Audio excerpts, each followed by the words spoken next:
everyone to the series on the contemplative arts and aesthetics of yoga. I am Dr. Praveena Rodriguez, faculty at Star King School for the Ministry in Oakland, California, and postdoctoral fellow at the Jesuit School of Theology of Santa Clara University in Berkeley, California. I'm excited to introduce today's speaker. We have with us Dr. Sugata Ray.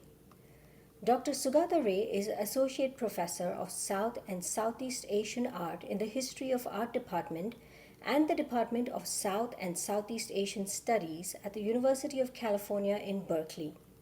He is also Interim Director for the Institute for South Asia Studies at UC Berkeley. Trained in both history and art history, Dr. Ray's research focuses on the intersections among early modern and colonial artistic cultures, trans-territorial ecologies, and the natural environment. As an extension of his interest in the field of EcoArt history, Dr. Ray has co-edited Ecologies, Aesthetics, and Histories of Art, forthcoming, and Water Histories of South Asia, The Materiality of Liquescence with Venugopal Maddipatti. Dr. Ray will be talking to us about contemplative arts and geoaesthetics on the basis of his first book, Climate Change and the Art of Devotion, Geoaesthetics in the Land of Krishna. This book was awarded the American Academy of Religion's 2020 Religion and the Arts Book Award. It was also awarded at the Society of Architectural Historians of Great Britain's 2021 Alice Davis Hitchcock Medallion. Along with Dr. Ray, we have with us Dr. Rita Sherma. Dr. Sherma is founding director and associate professor at the Center for Dharma Studies, co-doctoral faculty, department chair of theology and ethics, and co-chair of Sustainability 360 initiative at the GTU Berkeley. Dr. Sherma has served as vice president of the Society for Hindu-Christian Studies. She is the author or editor of 8 books and is the founding editor-in-chief of the Journal of Dharma Studies. She has recently co-edited a 34-chapter volume titled Religion and Sustainability, Interreligious Resources, Interdisciplinary Responses with me, Dr. Praveena Rodriguez, and Dr. Purushottama Bilamoria. The volume is published under the Springer Nature United Nations Sustainable Development Goals series. Dr. Sherma also serves on the advisory board of the Yale Forum for Religion and Ecology and has filmed 2 documentaries on spirituality and sustainability under the G2X initiative of the Graduate Theological Union in Berkeley, California. So before we begin, may I invite you, Dr. Sherma, to say a few words about the Contemplative Arts and Aesthetics of Yoga project, and then we will have Dr. Ray present for us. So welcome to both of you. First of all, I want to thank you for that kind introduction, Dr. Rodriguez, and welcome Dr. Sugata Ray to this project. We are very honored to have Dr. Ray here with us today as part of our project series of videos. And the project is titled Contemplative Arts and Aesthetics of Yoga. It is housed in the GTU's Center for Dharma Studies, but is in collaboration with the Graduate Theological Union's Sustainability 360 initiative, which I co-chair.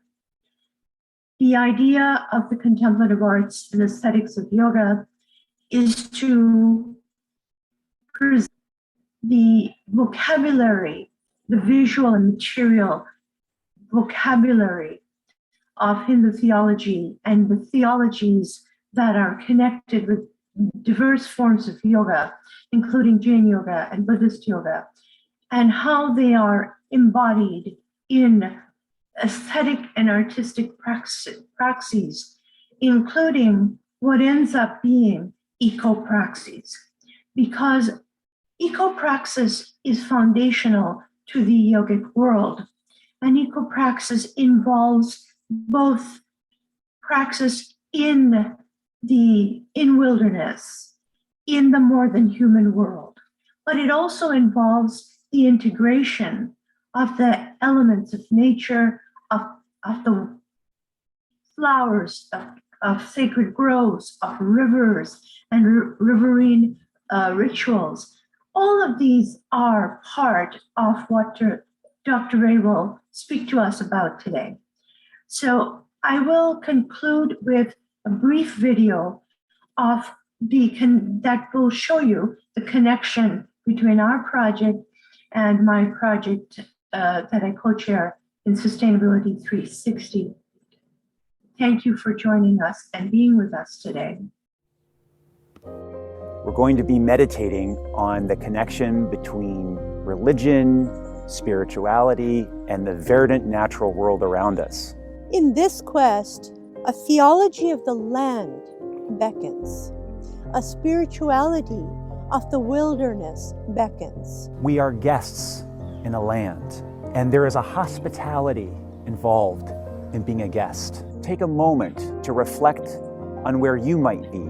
Eco-spirituality or green spirituality is one of the ways in which people are finding a path to a connection with something greater than themselves that is still beyond institutional religion. And that can be as close as your backyard.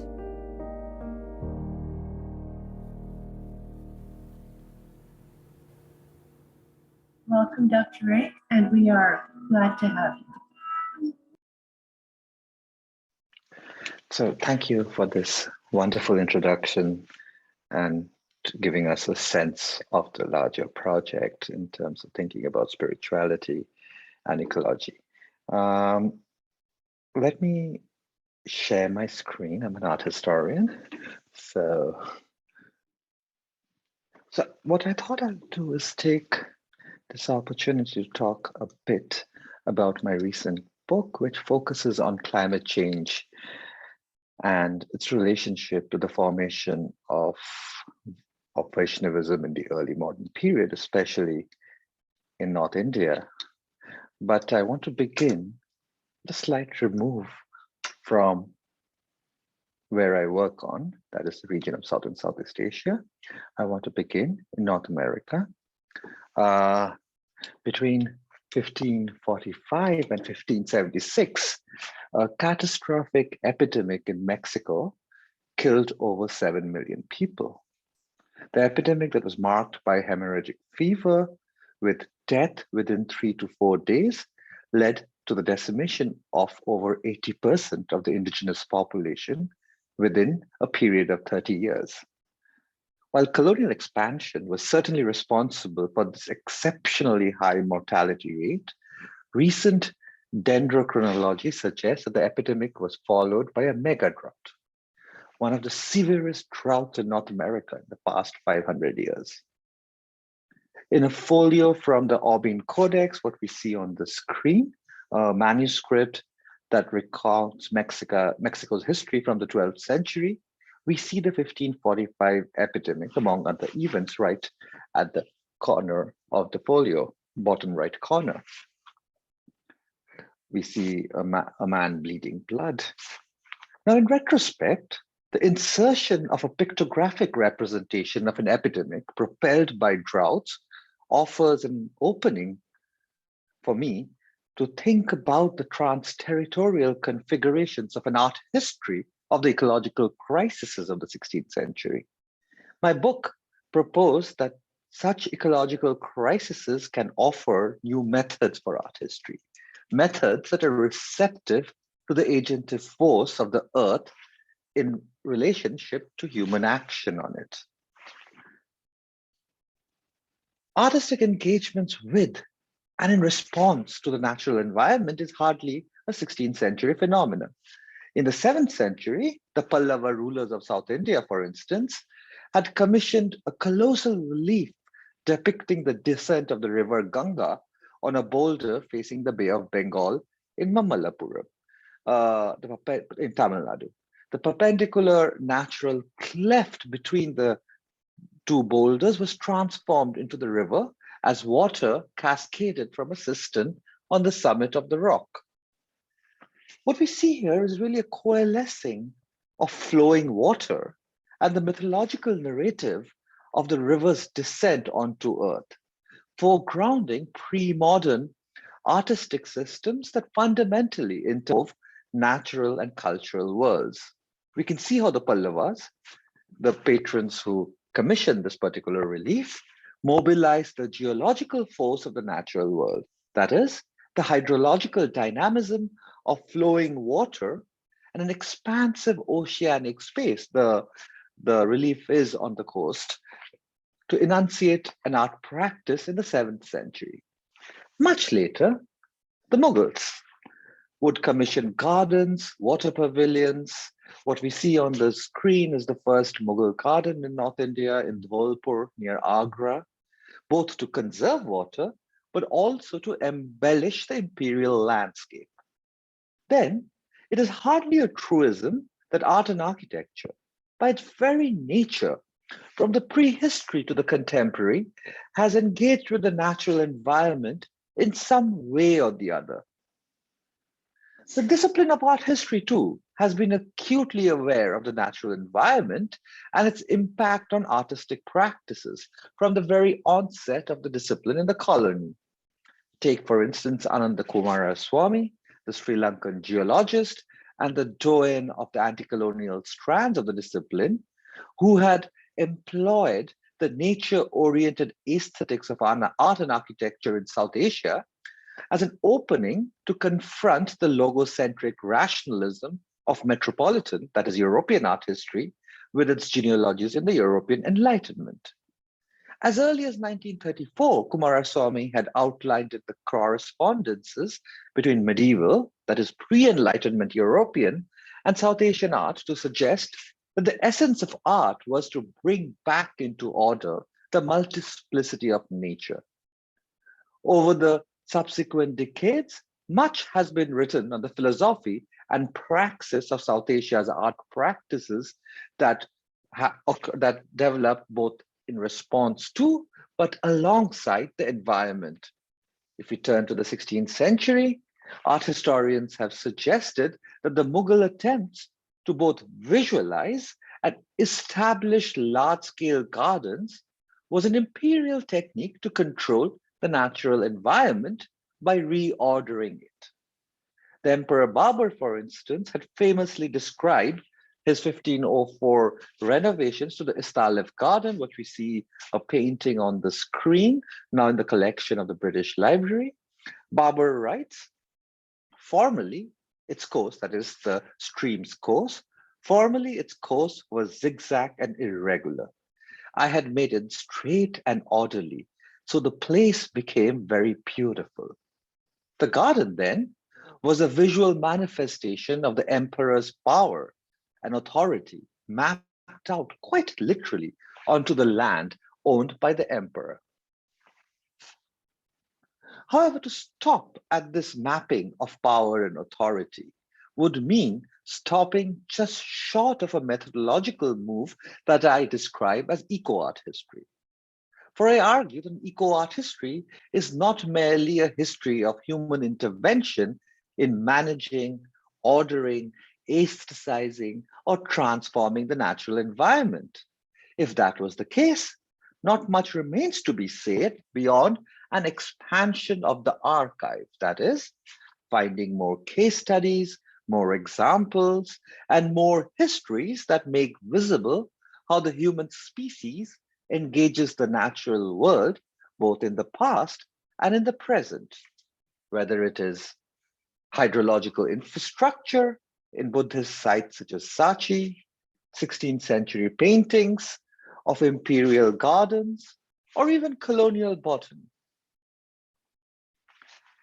As a discipline, art history conventionally has taken objects, structures, and visual representations produced by the human species as its principal archive and locus of analysis. Consequently, artists, their patrons, and their audiences have emerged as the primary agents in this history. And it's only in the 2000s that the pressures of postcolonial ecophilosophy, or even new materialism, began to transform the disciplinary horizons of art history. And here I'm referring to the scholarship of someone like Dipesh Chakraborty or Jane Bennett, among others, this new turn was symptomatic of the intellectual debates unfolding across disciplines as the looming threat of global warming became more and more tangible. We are crossing the tipping point at an accelerated speed. And it is in this context that Dipesh Chakraborty proposes that the human species now exercises a geological force on the planet at the scale of glaciers or even tectonic plates. This then forces us to think of art history beyond both anthropocentric or biocentric models that privilege a singular autonomous agent, which of course, as we know, is a product of Enlightenment thought. Such a line of inquiry then provides an opening for a reconceptualization of art history's ontological and epistemological scope, given the anthropocentric exceptionalism that is allocated by art history to the conceptual category called the human. Take the Little Ice Age as an example. Writing on early modern climate history, scholars have noted that the Little Ice Age, a period approximately between 1550 and 1850, witnessed the climates of the Northern Hemisphere becoming generally harsher with expanding glaciers. In other parts of the world, the Little Ice Age, however, caused greater frequency of droughts.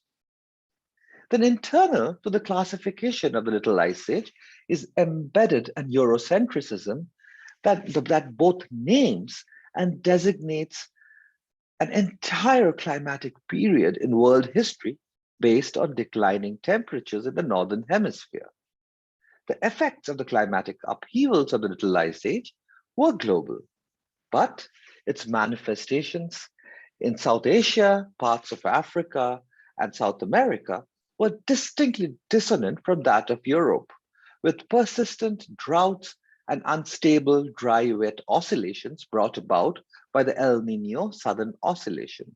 In Mexico, for instance, catastrophic droughts of great intensity ensued between 1545 and 1580, and it's charted out in this graph that was produced by a group of scholars.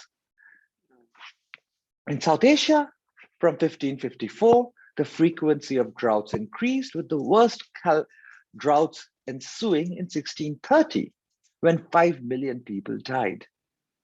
Thus, from a different geoperspective, the Little Ice Age may well be designated as a little drought age, as certain environmental historians had proposed in 1997. The age of droughts, then. Let me turn to the codex with which I began.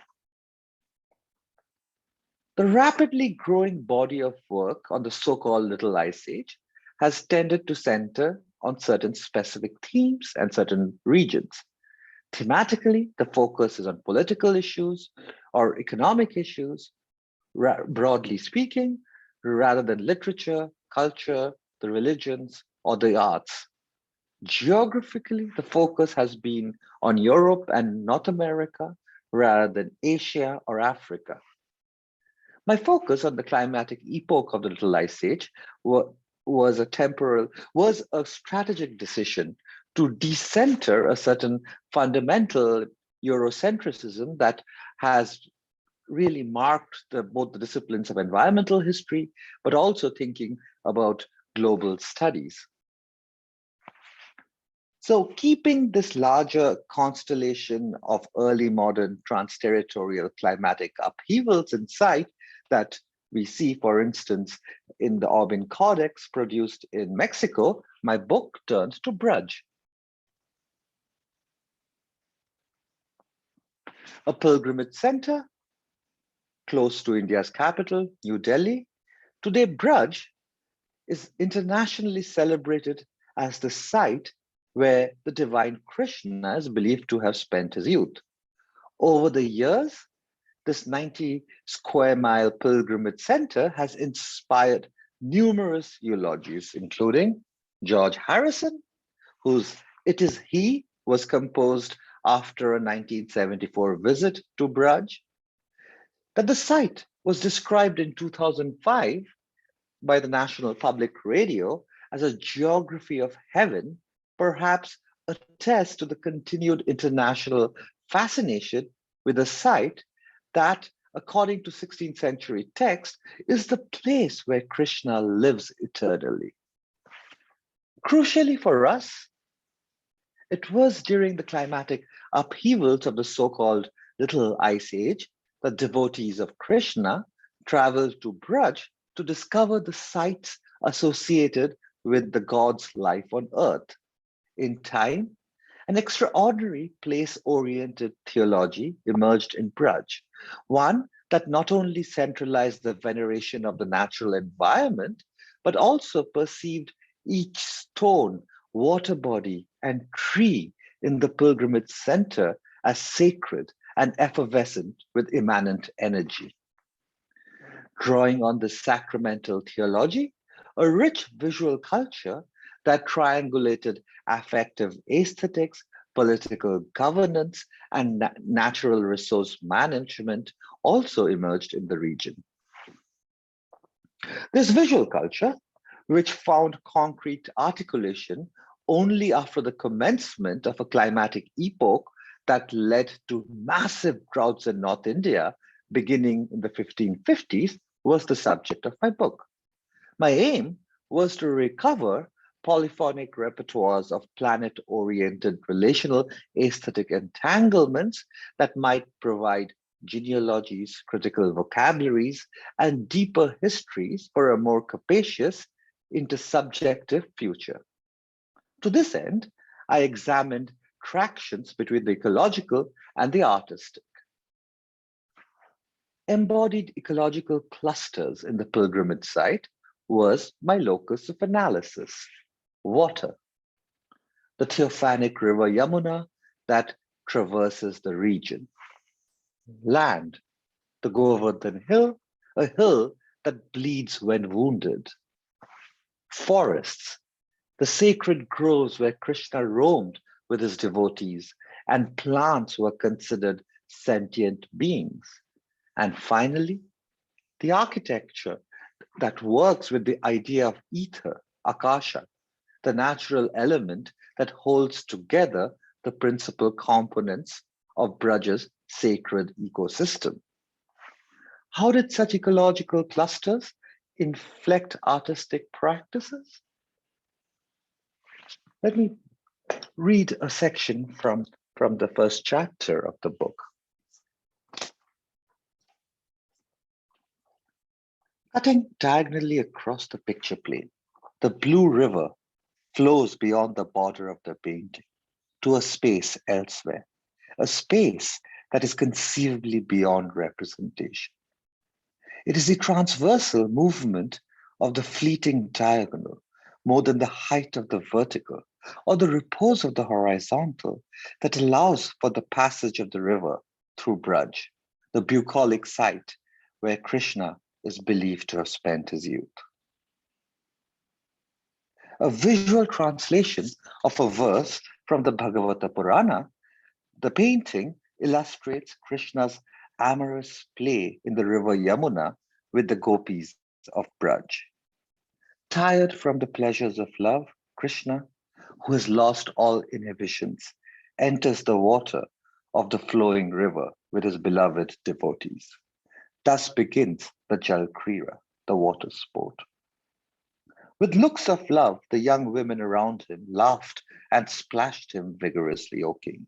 Worshipped with showers of kusuma flowers by the celestial beings in the aerial chariots, Krishna disported himself like an elephant in Leela pastimes, even though he is content within himself. Surrounded by the gopis of Braj, the bejeweled body of Krishna flows with the turbulent undercurrent of the river towards an arena beyond the yellow margin that marks the limit of painting, the limit of representation itself. The Bhagavata Purana is perhaps one of the most widely recognized and certainly the most popular of Hindu scriptures. The text has also had a rich history in the visual domain from the 15th century. The particular Bhagavata manuscript with which I began my book was painted in the 1560s in the Delhi-Agra region, right at the onset of the droughts of the Little Ice Age. Now, this is a manuscript that has been admired in histories of art for its astute pictorial strategies and animated narration. Indeed, Krishna, the blue god, is seen playing with his devotees in the river Yamuna. Even though the central theme of the narrative is Krishna's lila or play, it seems that the artist has deliberately used pictorial configurations to draw the viewer's attention to the blue river with lotuses, blooming creepers, and frolicking cattle. The blue of Krishna's body blends into the blue of the river, making it difficult to discern the separation between the river and the divine body. The manuscript's art historical significance, however, squarely rests on the artist's attempts to bridge pre-Mughal artistic convention with the emerging repertoire of the Mughal atelier under Akbar. The implications becomes legible if we compare the 1560s folio from the Isarda Bhagavata to another folio from an earlier Bhagavata also produced in the Delhi-Agra region in Palam from 1525. The Yamuna in the 1525 folio on the right does not dominate the pictorial surface. Rather, following earlier conventions, the river functions like a flat background or even a theatrical backdrop in front of which the narrative is played out. While there are certain commonalities, for instance, the presence of waterfowls or blooming lotuses, which really point towards a shared vocabulary of imagining the natural environment, the Yamuna's movement from the background to the very center of the picture plane in the Isarda manuscript, the one on the right, it appears, transpired only in a matter of 30 years. Now, scholars, art historians have written on this painting, have argued that this predominance of the river Yamuna really emerges in dialogue with the growing prominence of Mughal painting under Akbar's patronage. And we can certainly see a similar mode of depicting the swirling fluidity of flowing water in the Hamzanama, a manuscript commissioned by Akbar around 1562, so approximately the same time. In histories of painting then, the landscape becomes susceptible of being idealized in a way that occludes the linkages between the geobody and the human action on it. No doubt, the formal structuring of the picture plane through which the Yamuna was visualized in the Isarda manuscript had emerged in conversation with Mughal artistic conventions.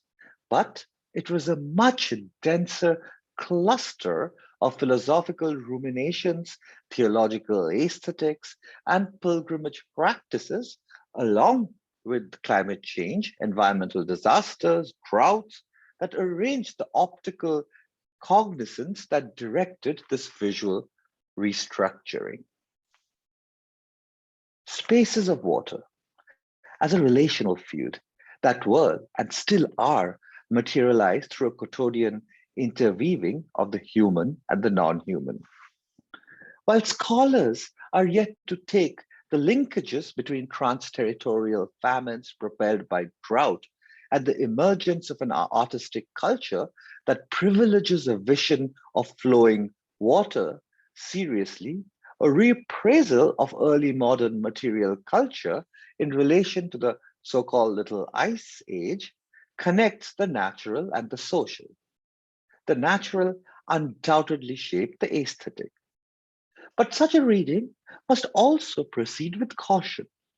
As products of very different dynamisms, the linkages between artistic practices and droughts should not offer either a deterministic history of the environment's agency or a reductionist non-anthropocentric history of art.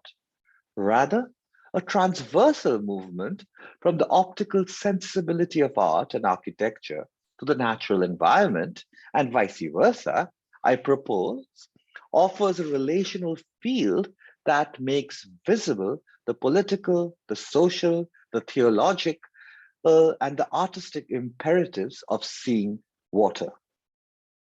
What does it mean to see ecologically? Having dwelled on flowing water, let me turn for a moment to the solidity of stone. An enormous sandstone temple to Krishna was consecrated in the 1590s. By the 19th century, the Govardhan Temple was described in architectural history as the most impressive religious edifice Hindu art had ever produced.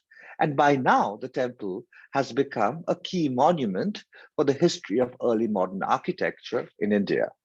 Scholars have read the color of the sandstone, the red sandstone, that was used to construct both the Mughal capital in Fatehpur Sikri, which is around 30 miles from Braj, and the Govardhan, to suggest that a new Hindu architectural typology emerged in this period in negotiation with contemporaneous Mughal architecture. Indeed, separated by 40 miles, both the Govardhan and structures in Akbar's capital did share certain architectural similarities. For instance, the serpentine brackets that we can see on both structures, as well as a largely austere surface. When we think of Hindu temple architecture, we think of the facade being embellished with sculptures of gods, goddesses, Mithuna couples, but the Govardhan is austere. And in a way, one can see perhaps a certain architectural relation between the capital of a Muslim ruler and a Hindu temple. And that is important, especially important, and a certain idea that has been picked up by scholars in the 1980s and 1990s, especially for an analysis of Islamic aesthetics in early modern South Asia that underscores cultural and creative interactions across religious and political boundaries. And really much of this criticism, much of this critical revisionism has transpired after right-wing anti-Muslim politics has taken a virulent turn, further highlighting the importance of the Govardhan's architectural syncretism that brought together Hindu and Muslim visual forms. There's still much to be said about this temple. The mineralogical composition of the Govardhan suggests that the temple was built using the stone from a nearby hill that was considered alive by devotees and pilgrims. Now, common sense tells us that rocks are inert, yet, according to local myths, the hill was the manifest form of Krishna himself and could sense pain if hurt. So here we see a 19th century Pichwai or a votive painting that shows the hill as the divine body. Entangling rock and the divine body, the worship of the Govardhan hill then involved imagining the hill as Krishna himself. Stone, in this context, was perceived as immanent with vital energy. According to an inscription on the Govardhan's wall, the temple was built on the Yoga Pitha, the precise place of the intimate union of Radha and Krishna. That was the center of Braj, visualized as a cosmographic lotus mandala with 1,000 petals. One could contend that it was the alchemic quality of stone as elemental matter that at the same time made the hill a sacred site and a living being. And it was also this sandstone that was used to construct the temple, thus shaping the theological and political prominence of the Govardhan, obscuring the boundaries between art and the natural environment, animate beings and inanimate matter, and engagement with the epistemic subjectivity of rocks, plants, rivers, then allows for an exploration of the contours of an EcoArt history. The idea of the Hindu temple seems predisposed for such a revisionist analysis. Histories of the Hindu temple from the early 20th century have routinely emphasized the symbolic nature of architecture as a figurative representation of the universe, as a microcosmic symbol of the primordial macrocosm. Now, new historicism from the post-1980s have introduced questions of power, patronage, politics, gender. But when we talk about the form of the temple, even today, most interpretations of the physical form of the temple slip back to a symbolic reading. And EcoArt history, in contrast, demands that we take the natural environment as constitutive rather than symbolic or emblematic, obscuring object-subject boundaries. It is this very substance of rock, of red rock, that becomes entangled in relational flows that intimately connects representation, theology, and the natural environment. Let me end with yet another example from the book, this time from the 19th century. My final chapter focused on ether or akasha, the fifth element in Vaishnava philosophy that connects the galactic. Within it, the materiality of rivers, hills, and forests exist in a state of multi-vectored fluidity. Completed immediately after the last droughts of the Little Ice Age, the natural element of ether or akasha is central to the Shaji temple. The temple is very interesting, for it cites architecture from across the world. The facade, for instance, is based on neoclassical architecture, and the image is on the top corner, top left corner. We can see how the facade of the Shaji temple is actually based on Kedleston Hall in Derbyshire, which is also the model for neoclassical architecture in Calcutta. The gateway, in contrast, is based on the Rumi Darwaza, the Roman gateway in Lucknow.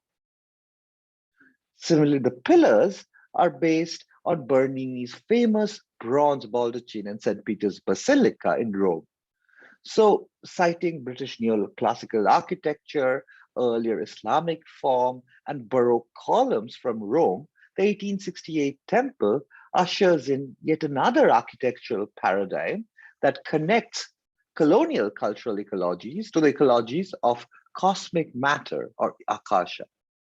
Intersections between the local and the global enables a visualization of akasha as an architectural praxis situated in space, but expansive in vision. Entering through the portico, we enter the main sanctum of the temple. In contrast to the characteristic plans of temple, where the icon faces the main entrance, the inner sanctum of the Shaji is perpendicular to the portico, and we can see from the image on the left. So typically in a temple, one would enter through the main gate and immediately encounter the icon in the inner sanctum or the Garbhagriha. But here we enter through a side gate and we enter into the mandapa or the pavilion.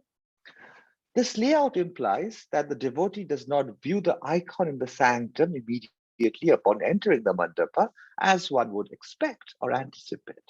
Instead of the icon, it is the Petra Dura panels of feminine figures on all four walls of the central pavilion that the devotees first encounter. And you can see two of these panels on the right. But if you look closely, you can see these Petra Dura figures really adorn the mandapa. At first sight, these figures may appear to be incredibly prosaic, especially in the context of religious architecture. We see musicians with instruments, a female painter stands with brush in hand, dancers, a woman playfully feeding pigeons.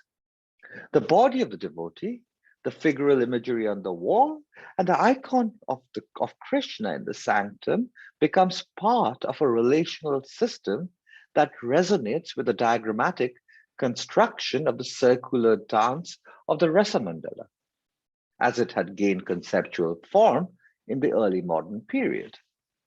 The visual representation of the Rasa Mandala, the circular dance with Radha and Krishna and the other gopis and Sakhis of Braj, was not the invention of the patron of the 19th century temple. Emblematic of the devotional possibility in the concept of erotic love between the devotee as a gopi or a Sakhi and the divine Krishna, the Rasa Mandala had become one of the most compelling sites for artistic visualization of Vaishnava religiosity. Over time, this dance came to be depicted in murals on temples and palace walls across South Asia. And what we've seen on the screen is this beautiful example from the Bundi fort in Rajasthan, 17th century. Krishnadasa Kaviraja, the author of Chaitanya's biography, writes, also in the 17th century, the Rasa celebration, and I quote Kaviraja here, the Rasa celebration adorned by a circle of gopis was begun by Yogeshwara, lord of the yogis, Krishna, between each pair of women who were embraced by him as he approached them, while each woman thought him to be her own. The innovation of the Shaji temple was in the redeployment of this Rasa Mandala within an immersive architectural construction that could not only be seen, but also inhabited. So if we think about the mural in Bundi, we see the Rasa Mandala, but the fourth chapter of my book argues that the innovation of the Shaji temple is that it's not just about seeing, but a corporeal experience, an embodied experience of this dance. And in fact, the temple's iconographic conception finds a close corollary in diagrams on paper that mapped out the cosmological universe, for instance, the one on the right. And the organizing principle of the drawing unfolds along a geographic axis with 4 directional goddesses and the 4 gateways, thus enfolding the non-dimensional space of ether or akasha into physical space. From there to the rendition of the mandala into architecture was but a short step. Consequently, an iconography of expansiveness as well as an experience of non-dimensional space found shape in the concreteness of Shaji's architecture. Yet, in the era of colonial modernity, such a spectral vision of omnipresence perhaps had limited hold, as the sovereignty of both the colonial subject and his god faced the risk of erasure. Under such pressure, the pressures of colonialism, becoming visible or appearing in the eternal theater of the Rasa Mandala may have offered the patron a new mode of performative presence in the face of colonial modernity. In such an operation of appearance, the space of architecture perhaps offered the possibility of concretely materializing a performative self to symbolically reclaim both self-representation and the space of religion in the colonial public sphere. An EcoArt history can then only become operative when the history of art and architecture brings together and reconciles phenomenology with the everyday materiality of the natural environment. Such a gesture can have significant implications on how we engage with the materiality of art and architecture, in process problematizing the purported rift between humans and the planet we inhabit. And that was the aim of the book. Thank you.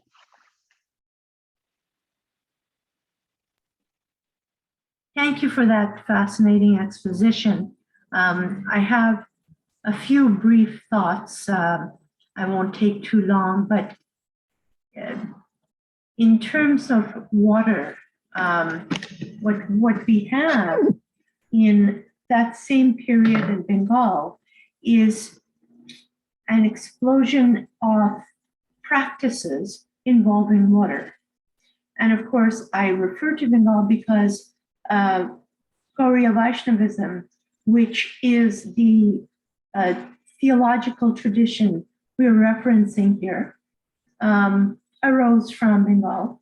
At that time, the waterine rituals, riverine rituals, particularly ascetic yogic riverine practices, such as immersing oneself up to the neck, chanting mantras or entire recitations of texts as mantra, or chanting stotrams, hymns of praise, as a yogic practice for long lengths of time became far more common. It wasn't unheard of before, but it became ubiquitous, especially amongst yogis and bhaktas.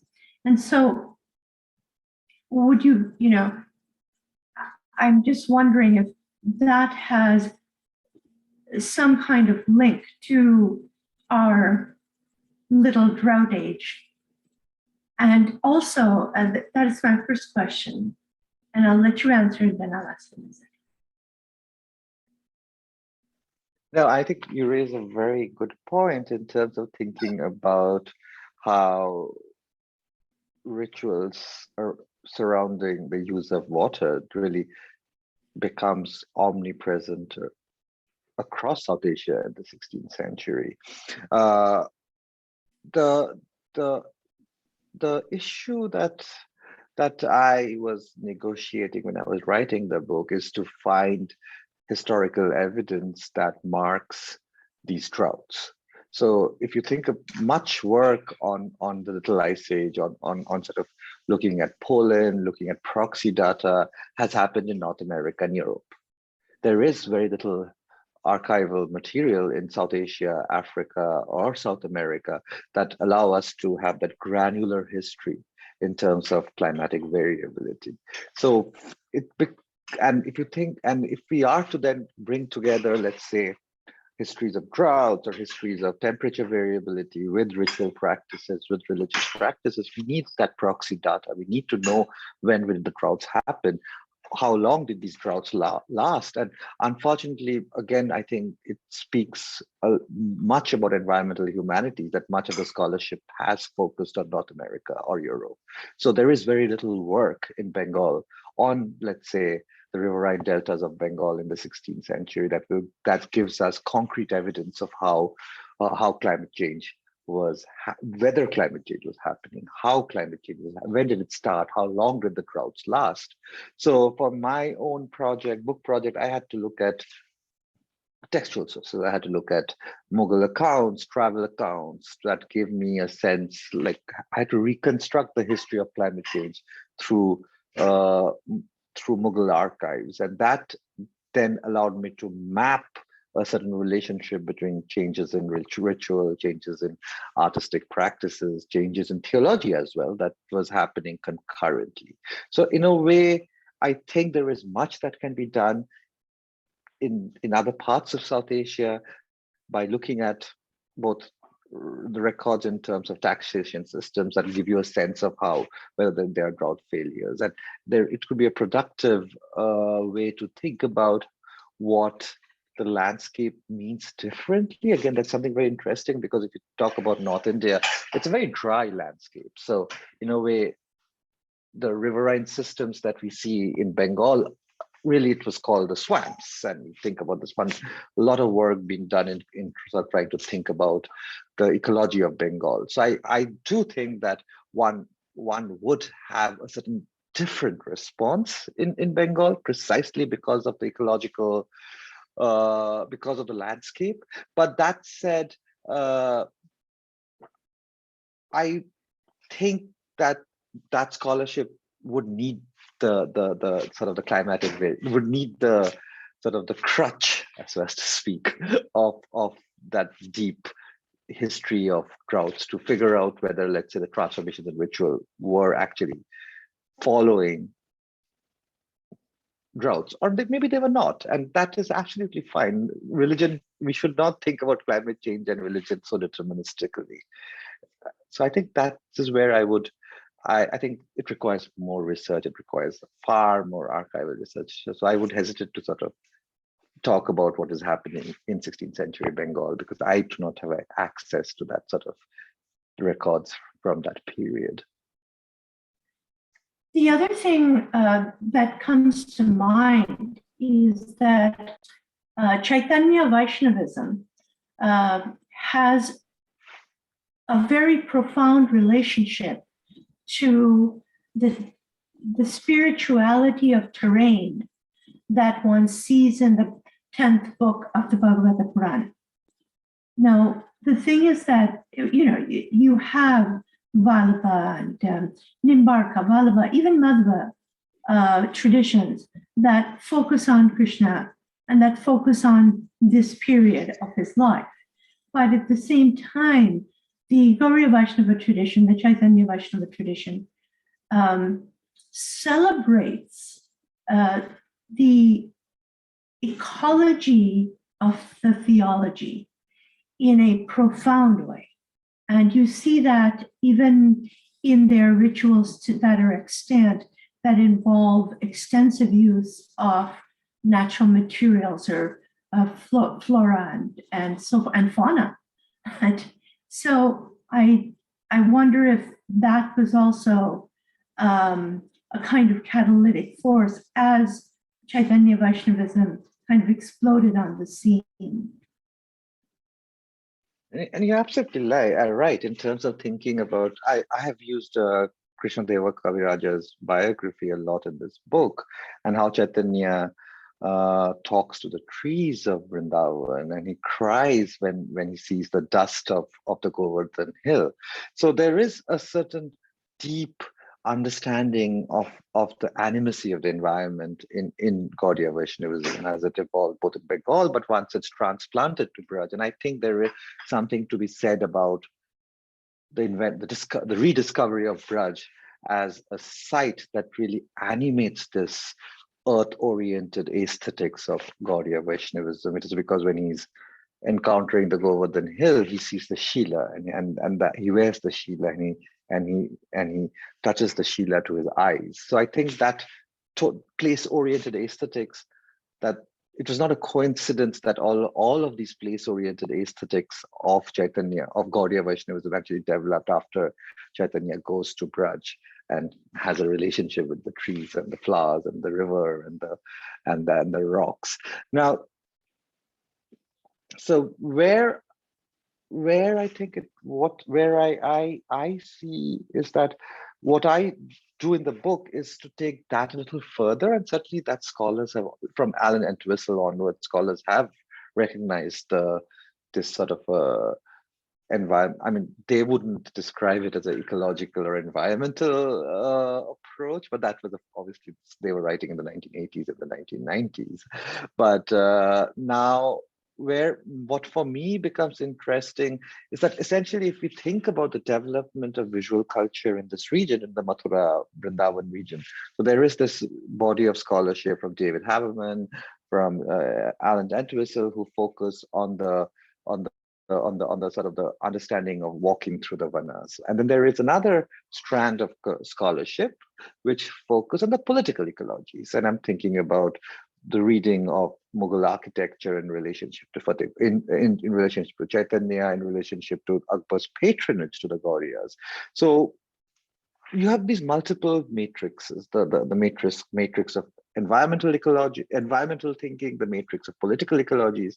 And I wanted to bring them together in a certain way to think about politics with the environment and not to separate out politics from the environment. And for me, that was on the one hand. On the other hand, it was not a coincidence, let's say, that this transition to in terms of the materiality of Vaishnavism rather than the literature of Vaishnavism, the materiality of Vaishnavism really happens in the wake of massive droughts, deforestation. My third chapter actually looks at deforestation and the establishment of towns, of cities. Now, when we think about the literature and Chaitanya's relationship to Vana, scholars have never actually accounted for deforestation and the establishment of towns. So there is a certain historical materialism to that relationship, and the text, even though it's written much earlier, one has to think how practices evolved. So my whole chapter on forests were actually written in the wake of deforestation.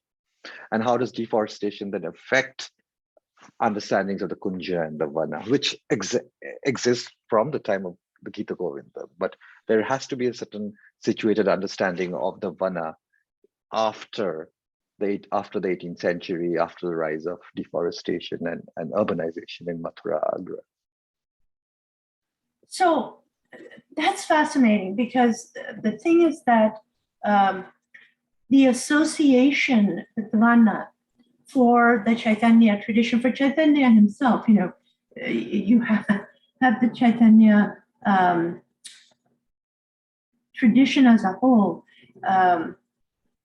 look at the sentience not only of animals and not only of the ground itself, of creepers, that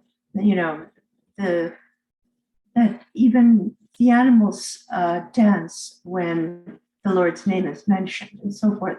And this kind of intensity of emotional theology connected, or what I call the theological psychology of emotions associated with Vana and with the more than human world in the Chaitanya tradition, coincides with a lot of things. There were interesting, there were very interesting Islamic Bengal Sultanate. There were interesting developments going on in the Delhi Sultanate. There are political, variations. There are syncretisms going on with the Baal movement. And then you have the climactic shifts of drought that you bring to fore. And I don't think I've come across another work that brings together the political, the ecological, the aesthetic, and the theological in anywhere near the same way. And I have to commend you for that. It's an outstanding work. Thank you. Thank you I so think, I think that I think for me was the aim, was to bring together so many strands that exist in the historiography of Gaudiya Vaishnavism, and then of course bring in the question of climatic variations and how that affects devotees' understand notions of land and landscape. And our current volume, the one that was mentioned by Dr. Rodriguez, on religion and sustainability, interreligious resources, interdisciplinary responses. What we have a very interesting chapter on the gardens of Lahore. And you also see the changes and the intensification in this process during that same period. In the Islamic, the development of Islamic, the aesthetics of gardening, and where the garden represents paradise. In other words, it represents a transcendent space, and when you enter into it in an alternate time. And this indeed is very endemic to the yogic tradition, the Hindu tradition as a whole, but the yogic tradition in particular, and intensely in the Gaudiya Vaishnava tradition, that the embodied essence of place, a sense of transcendent space, alternate time. And so, it's likely that there was influences both ways. Things move across space and boundaries.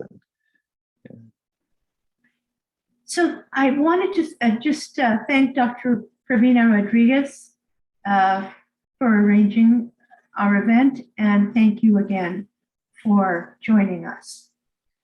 Thank you for inviting me. Thank you for engaging my work. Thank you. Pleasure.